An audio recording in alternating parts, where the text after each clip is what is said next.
Halo, nama saya Safini Hanjani, NIM saya 2015-656. Saya akan menjelaskan tentang cloud computing and applications in the business. Jadi, cloud computing itu artinya suatu model teknologi komputasi online yang dibangun bukan oleh organisasi pengguna, tetapi dibangun oleh penyedia layanan, yaitu IT company. Nah, jadi IT company tersebut menyewakan kepada bisa perusahaan atau perorangan. Jadi bisa organisasi atau individu yang menyewa. Nah, layanan yang disewakan itu ada 5. Yang pertama itu network, yang kedua server, yang ketiga penyimpanan, yang keempat aplikasi, yang kelima ada jasa. Nah, jadi network agar satu cabang perusahaan itu terhubung dengan cabang lain, maka dibutuhkan jaringan. Nah, misalnya satu itu cabangnya ada di Grogol, yang satu cabang di Bekasi. Nah, terus kalau yang server, kalau kita misalnya menyimpan server yang ukurannya hanya 2x2 meter, maka dibutuhkan pemasangan AC sama 24 jam nonstop, minimal 2 PK. Nah, kita butuh dana yang gak sedikit ya, butuh dana yang gede. Jadi lebih murahnya itu kita melakukan sewa. Server paling murah itu cuma 15 juta. Kemudian kita memakai orang IT yang memasang yang gajinya 10 juta.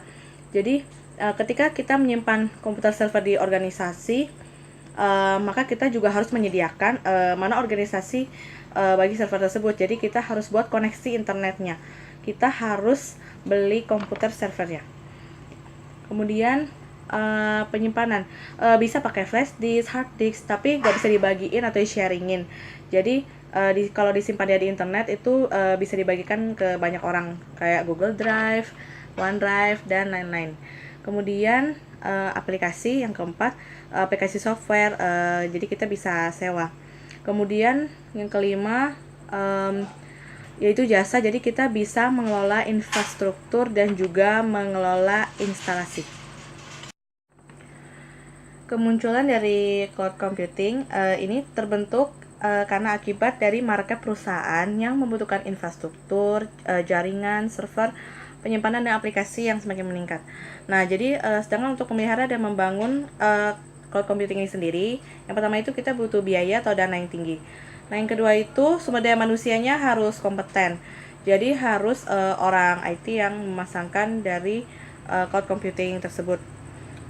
Karena jika bukan orang IT, maka dapat dihack oleh orang lain.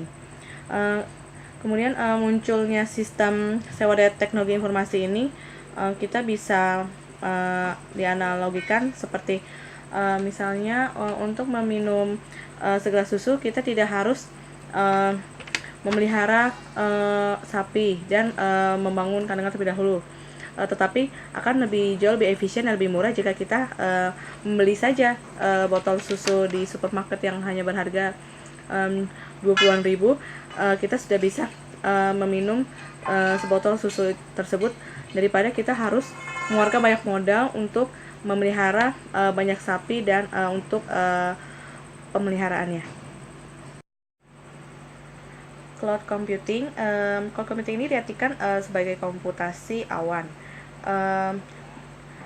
Cloud ini merupakan metafora dari internet, dan awan yang digambarkan cloud computing ini merupakan awan yang digambarkan jaringan dalam komputer yang menyembunyikan dari komplikasi yang disimpan dalam sebuah jaringan. Computing berarti sistem pengelola informasi yang berbasis komputer. Computing ini mengelola sistem informasi. Nah, paradigma dari cloud computing, jadi informasi permanen disimpan dalam server internet. Servernya ada di perusahaan orang lain. Klien dapat mengakses secara sementara melalui berbagai hal, hanya membutuhkan modal berupa gadget dan koneksi internet. Kemudian paradigma dari cloud computing ini masih berevolusi, jadi untuk mendefinisikannya masih sulit ya. Jadi masih ada banyak berbagai pihak, seperti banyak perusahaan-perusahaan besar terkait dan dari pihak pemerintah negara yang sampai sekarang masih belum dapat mendefinisikan apa arti dari cloud computing tersebut. Karena cloud computing tersebut ini secara realita lebih cepat daripada yang diperkirakan. Keuntungan dari cloud computing, karakteristiknya yang menguntungkan para pengguna, sedangkan dari kelemahannya, koneksi internet menjadi persyaratan yang wajib dan utama dalam menggunakan layanan cloud computing ini. Kemudian ketergantungan dari penyedia layanan dan keamanan penggunaan layanan tergantung dari biaya dan pengetahuan.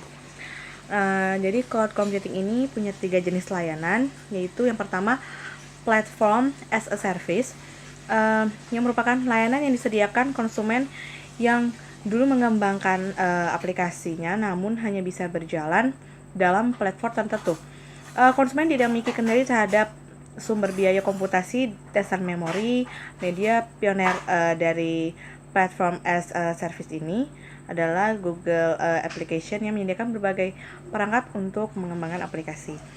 Kemudian yang kedua adalah layanan infrastruktur as a service. Jadi ini adalah layanan komputasi awan yang menyediakan infrastruktur IT berupa CPU, RAM, storage, bandwidth, dan konfigurasi lainnya.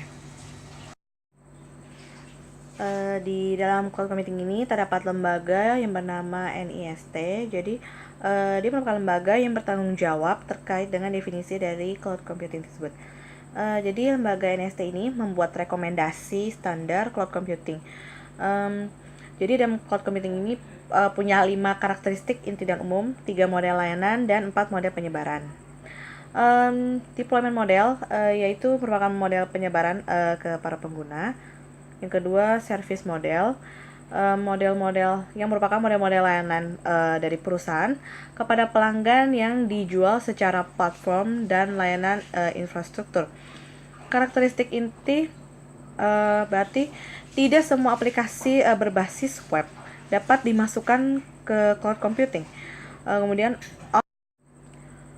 on-demand self-service yang berarti melayani sendiri. Jadi begitu juga dengan cloud computing di mana melakukan pelayanan terhadap diri sendiri. Jadi perusahaan menyewa sistem informasi akuntansi kepada para pegawainya, di mana perusahaan tersebut yang meregister atau mendaftar semua yang dilakukan oleh perusahaan itu sendiri. Kemudian broadband network access. Kemudian resource pooling yang merupakan layanan yang digunakan secara bersama-sama. Nah, contohnya itu menyediakan sistem informasi akuntansi yang digunakan oleh banyak orang. Contoh lainnya, Google membuat Gmail itu untuk semua orang, jadi bukan untuk satu pihak saja. Jadi kemampuan penyedia layanan dapat secara fleksibel. Kemudian rapid elasticity, contohnya itu awalnya saya hanya menggunakan program untuk accounts payable dan accounts receivable. Sekarang saya ingin menyewa general ledger, jadi biaya nanti akan ditambah. Kemudian ada mission service yang merupakan sebuah layanan cloud di mana mission service ini harus mudah dalam ukuran pembayarannya. Demikianlah materi yang bisa saya sampaikan pada kesempatan kali ini. Terima kasih.